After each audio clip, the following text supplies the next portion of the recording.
اور سپروائزر کی طرف سے پیغام آ گیا کہ اب کام پر آنے کی ضرورت نہیں ہے۔ میں یہ سب کچھ دیکھ رہی تھی اور پریشان بھی ہو رہی تھی، کیونکہ اماں کی نوکری کے ساتھ گھر میں جو ایک امید بندھی تھی وہ اب ٹوٹتی ہوئی نظر آ رہی تھی۔ اسی لیے پھر ان حالات کو مد نظر رکھتے ہوئے میں نے ایک فیصلہ کیا اور اماں کو کہہ دیا کہ میں آپ کی جگہ فیکٹری میں کام جا کر کروں گی۔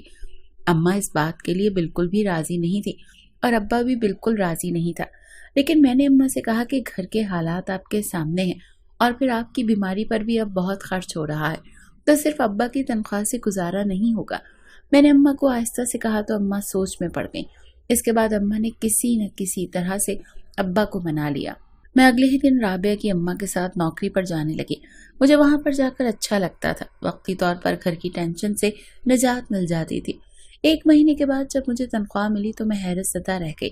اتنے پیسے ایک ساتھ میں نے پہلی بار دیکھے تھے۔ میری آنکھوں میں آنسو آ گئے۔ اپنی پہلی تنخواہ گھر لاتے ہی جب میں نے اماں کو دی تو اماں خود بھی حیران رہ گئیں، کیونکہ اماں نے بھی پہلی بار اتنے پیسے ایک ساتھ دیکھے تھے۔ ہم تو محنت مزدوری کرنے والے لوگ تھے، دن میں جتنی کمائی ہوتی وہ اسی طرح خرچ ہو جاتی۔ ابا بھی مزدور تھے اور اسی وجہ سے نہ تو پیسے اکٹھے ہوتے تھے اور نہ ہی اکٹھی تنخواہیں ملتی تھی۔ یہ تو پہلی بار تھا جب اکٹھی تنخواہ ملی اور اتنے پیسے ایک ساتھ اکٹھے دیکھے۔ اماں اب ان پیسوں کو بہت سوچ سمجھ کر خرچ کرتی ہیں۔ میرا فیکٹری میں دوسرا مہینہ شروع ہو چکا تھا۔ میں صبح 9 بجے جاتی تھی اور شام 5 بجے واپس آتی تھی۔ سارا دن کھڑے ہو کر پیکنگ کا کام کرنا پڑتا تھا۔ 5 منٹ صرف 1 گھنٹہ کھانے کا وقفہ ہوتا تھا۔ کھڑے کھڑے تھک جاتی تھی لیکن کچھ کرنے کی لگن تھی۔ کچھ دنوں کے بعد محلے میں ایک بہرا روی لڑکا میرے پیچھے لگ گیا۔ میں 18 سال کی تھی لیکن قد و قامت اچھا تھا اور رنگ روپ بھی گورا تھا۔ اللہ نے حسن کی دولت دے رکھی تھی۔ بلا شبہ غربت تھی لیکن حسن سے اللہ نے مالا مال کر رکھا تھا۔ حالانکہ جب میں فیکٹری جاتی تو بڑی چادر اور نقاب کا استعمال کرتی، لیکن نہ جانے وہ کیسے میرے پیچھے لگ گیا۔ اب جب بھی میں آتی وہ راستے میں کھڑا ہو کر میرا انتظار کر رہا ہوتا۔ پہلے تو میں نے نظر انداز کیا کیونکہ میں گھبرا جاتی تھی، اور پھر میں نے خود کو ذرا مضبوط کیا اور اسے جب بھی کھڑا دیکھتی تیزی سے پاس سے گزرتی جاتی۔ پھر آہستہ آہستہ وہ سیٹیاں مارنے لگا۔ میں غصے سے اسے دیکھتی آگے بڑھ جاتی۔ یہ ہمارے محلے کا شوقین بدماش تھا۔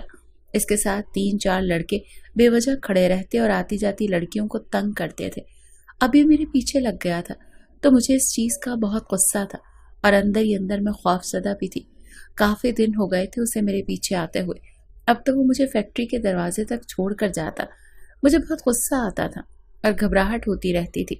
میں ارد گرد دیکھتی، تیز تیز چلتی، لیکن وہ میرا پیچھا چھوڑتا ہی نہیں تھا۔ آج تو حد ہی ہو گئی تھی۔ اس نے راستے میں ہی میرا ہاتھ پکڑ لیا۔ میں نے اسے ایک زوردار تھپڑ مار دیا۔ وہ گال پر ہاتھ رکھے حیرت زدہ نظروں سے مجھے دیکھتا رہا۔ اسے تھپڑ مارنے کے بعد مجھے احساس ہوا کہ شاید میں نے غلطی کی ہے، اسی لیے میں جلدی سے وہاں سے ہٹ گئی، کیونکہ منٹوں میں وہاں بھیڑ اکٹھی ہونی شروع ہو گئی تھی۔ لوگوں کو تو مفت کا تماشا چاہیے ہوتا ہے۔ اس لڑکے کے چہرے کے تاثرات مجھے کچھ اچھے نہیں لگ رہے تھے۔ میں بہت گھبرائی ہوئے انداز میں گھر واپس لوٹ آئی۔ اماں نے جب مجھے واپس آتے دیکھا تو پوچھنے لگی، تو وہاں سے واپس کیوں آ گئی؟ سب ٹھیک تو ہے؟ میں نے اماں سے کہا کہ ایک لڑکے نے راستہ روک لیا تھا تو میں نے اسے تھپڑ مار دیا، بس اسی وجہ سے گھبرا گئی اور گھر واپس آ گئی۔ میری بات سن کر اماں نے دل پر ہاتھ رکھ لیا اور کہنے لگی، یہ تو نے کیا کیا؟ تجھے پتا بھی ہے کہ وہ کتنا بڑا بدماش ہے اور علاقے کے لوگ اس سے کتنا ڈرتے ہیں، پھر بھی تو نے ایسا کیوں کیا؟ اماں تو بہت زیادہ گھبرا گئی تھی اور مجھے بھی ڈرا رہی تھی، اور سچ بھی یہی تھا کہ وہ علاقے کی لڑکیوں کی بالکل عزت نہیں کرتا تھا۔ اس کے علاوہ 1-2 بار سننے میں آیا تھا کہ اس نے لڑکیوں کو اغوا کیا تھا۔ وہ جیل میں بھی رہ کر آیا تھا۔ بڑے بڑے پولیس افسران اور دوسرے عہدیداروں سے اس کی کافی تعلقات تھے، اسی لیے میں تھوڑا سا گھبرا رہی تھی۔ لیکن اگلے دن جب میں فیکٹری جانے لگی تو ڈرتے ڈرتے راستہ طے کیا، لیکن وہ مجھے راستے میں کہیں نظر نہیں آیا۔ مجھے لگا کہ شاید میرے تھپڑ مارنے کے بعد وہ سنبھل گیا ہے اور اسے سمجھ آ گئی ہے اور اب وہ میرے راستے میں نہیں آئے گا۔ کچھ دن تو وہ میرے راستے میں نہیں آیا اور میں اب بے خوف ہو کر فیکٹری جانے لگی، لیکن ایک دن پھر وہ راستے میں آ گیا۔ ہوا کچھ یوں تھا کہ اس دن میں فیکٹری جانے کے لیے نکلی تو مجھے پہلے ہی دیر ہو رہی تھی، اسی لیے میں نے شارٹ کٹ لینے کا سوچا۔ میں تنگ گلی کی طرف مڑ گئی اور یہی میری سب سے بڑی غلطی تھی۔ مجھے نہیں معلوم تھا کہ وہ راستے میں ہی کھڑا ہوگا۔ جیسے ہی میں گلی میں مڑی تو سامنے ہی وہ مجھے کھڑا نظر آ گیا۔ میں واپس مڑنے لگی لیکن اس کا ایک اور ساتھی دوسری طرف گلی میں کھڑا تھا۔ میں گھبرا گئی اور تھوک نکلتے ہوئے چادر درست کرتے ہوئے آگے بڑھنے لگی۔ جب میں اس کے قریب پہنچی تو اس نے اچانک مجھے پکڑ لیا اور مجھے قریبی گھر کی طرف کھینچنے لگا۔ اس کے ساتھ اس کے دوست اور ساتھی بھی تھے۔ میں نے چیخنا چلانا شروع کر دیا۔ وہ میرے منہ پر ہاتھ رکھ کر میری چیخ کو روک رہا تھا، لیکن میں اس کے قابو میں نہیں آ رہی تھی۔ میں نے زور زور سے چلانا شروع کر دیا۔ ارد گرد کے گھروں کے دروازے لوگوں نے کھول دیے اور باہر نکل آئے۔ جب اس لڑکے نے یہ دیکھا تو اچانک مجھے وہاں پر دھکا دے کر گلی کی دوسری طرف نکل گیا۔ میں نیچے گر گئی اور میرا سر زمین پر لگا۔ میں جلدی سے گھر کی طرف بھاگی تاکہ اس بات کا کسی کو پتہ نہ چلے، مگر محلے والوں نے یہ بات میرے بھائی کو بتا دی۔ وہ غیرت میں آ کر اس لڑکے کے پیچھے بھاگا اور اسے پولیس نے پکڑ کر اس پر الٹا جھوٹا کیس ڈال کر اسے ہی اندر کر دیا۔ ابا کو اس سارے قصے کا پتہ چلا تو ابا بیمار پڑ گئے۔ ابا اس دن کام پر گئے تو وہاں پر نہ جانے کیا ہوا کہ ابا کو دل کا دورہ پڑ گیا۔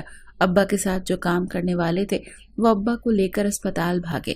سرکاری اسپتال میں ابا کا ایمرجنسی میں علاج ہوا اور انہیں فوراً ہی ICU میں داخل کر لیا گیا۔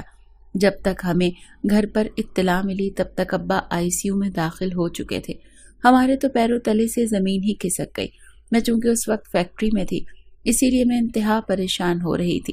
2 دن بعد ابا کی حالت بہتر ہو گئی اور وہ گھر آ چکے تھے۔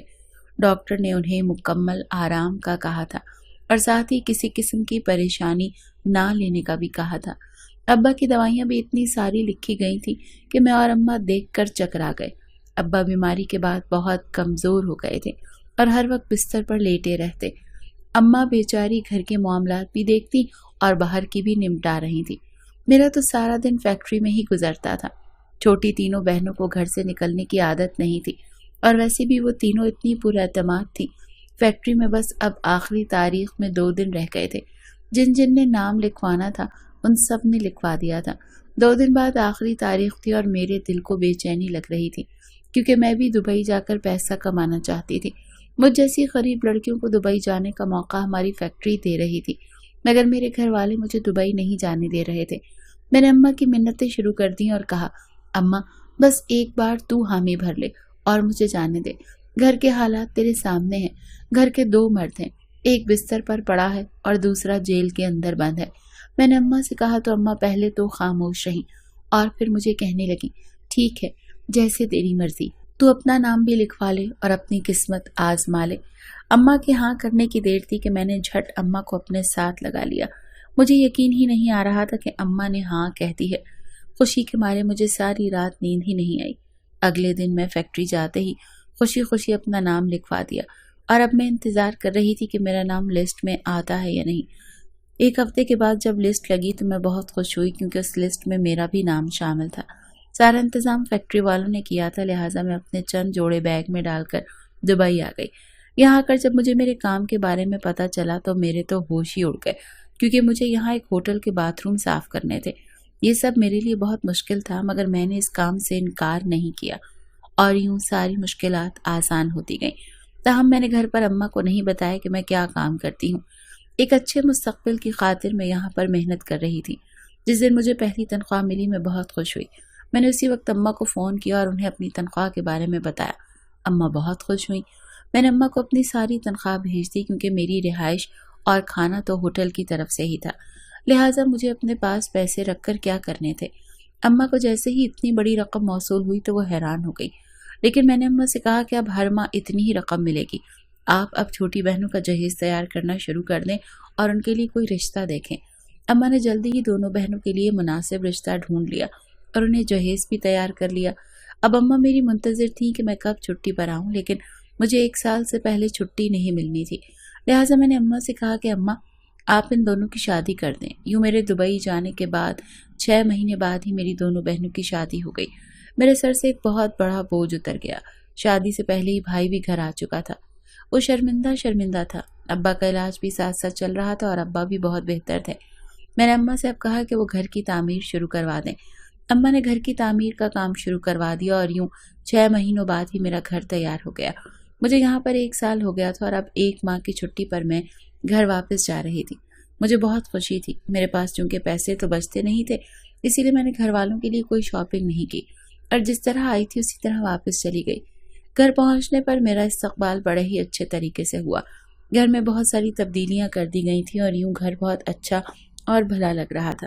میں ایک ایک چیز کو شوق سے دیکھ رہی تھی۔ اماں ابا اور بھائی نے بھی بہت اچھے کپڑے پہن رکھے تھے۔ میں خوش اور مطمئن تھی کہ میری تنخواہ اچھی جگہ پر استعمال ہوئی ہے۔ میری آمد کا سن کر دونوں چھوٹی بہنیں بھی ملنے چلی آئیں۔ دونوں بہت خوش نظر آ رہی تھی۔ دونوں کے گھر خوشخبری تھی۔ میں ان کے میاں سے مل کر بہت خوش ہوئی۔ دونوں بہت عزت کرنے والے لڑکے تھے۔ باتوں کے دوران میں ایک چھوٹی بہن نے پوچھ لیا کہ آپ نے ہمارے لیے کیا تحفے لائی ہیں؟ میں نے ذرا چونک کر دیکھا اور کہا نہیں، میں تو کچھ بھی نہیں لائی۔ میرے اس طرح کہنے پر وہاں پر تو جیسے سب حیران رہ گئے۔ اماں تو سب سے پہلے بولی اور پوچھنے لگی، تم ہمارے لیے تحفے نہیں لائی؟ میں نے کہا اماں نہیں، میں تو نہیں لائی۔ میری جو تنخواہ ہوتی تھی ساری آپ کو بھیج دیتی تھی، کیونکہ میری تنخواہ میرے وہاں کسی کام کی نہیں تھی۔ مجھے کھانا اور رہائش فری تھی، لیکن وہاں پر کسی کو میری بات کا یقین ہی نہیں آیا۔ مجھے ایسا محسوس ہو رہا تھا جیسے میں نے کوئی بہت بڑی غلطی کر دی ہو۔ بھائی کا بھی موڈ خراب ہو گیا۔ شاید اسے کسی اچھے تحفے کی امید تھی اور اس نے کچھ دیر بعد کہہ بھی دیا، میں نے تو دوستوں کو کہا تھا کہ آپ جب آئیں گی تو میرے لیے آئی فون لے کر آئیں گی، اور آپ خالی ہاتھ چلی آئی ہیں۔ بھائی نے غصے سے کہا اور اٹھ کر باہر چلا گیا۔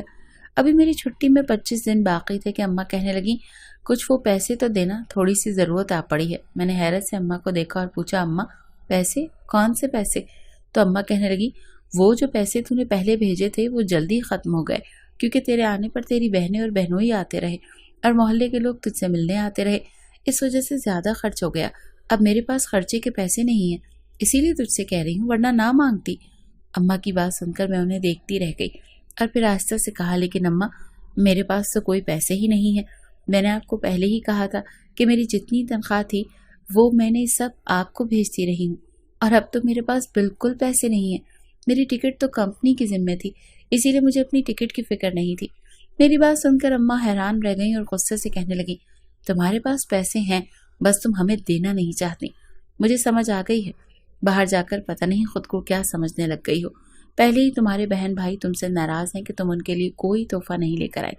وہ سب آس لگائے بیٹھے تھے کہ آپ آئیں گی تو ہمارے لیے نہ جانے کیا کیا تحفے لے کر آئیں گی، لیکن تم نے تو غیروں سے بھی بدتر سلوک کیا، کچھ بھی نہ لے کر آئی۔ آج پڑوسی محلے والے سب مجھ سے پوچھ رہے ہیں، بیٹی تیرے لیے کیا لے کر آئی؟ اب میں انہیں کیا جواب دوں؟ مجھے تو امید تھی کہ تم میرے لیے سونے کا سیٹ لے کر آؤ گی، اور دیکھو خالی ہاتھ چلی آئیں۔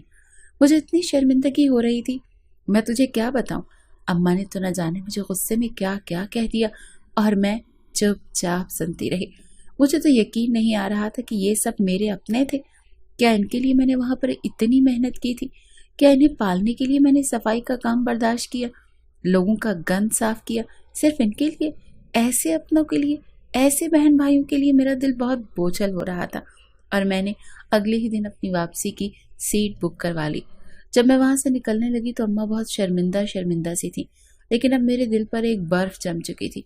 میں صرف ابا سے ملی، ان سے پیار لیا اور ایئرپورٹ کی طرف روانہ ہو گئی۔